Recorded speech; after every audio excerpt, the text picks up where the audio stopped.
في البحر الأحمر من يسيطر؟ السعودية أم مصر؟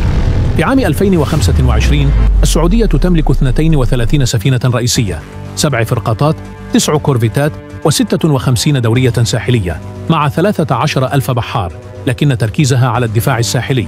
مصر تفوق ب 245 سفينة، 2 حاملة هليكوبتر ميسترال، 9 فرقاطات، 8 غواصات و101 وحدة إجمالية لحماية قناة السويس.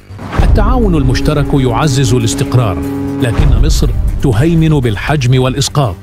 من تفضل؟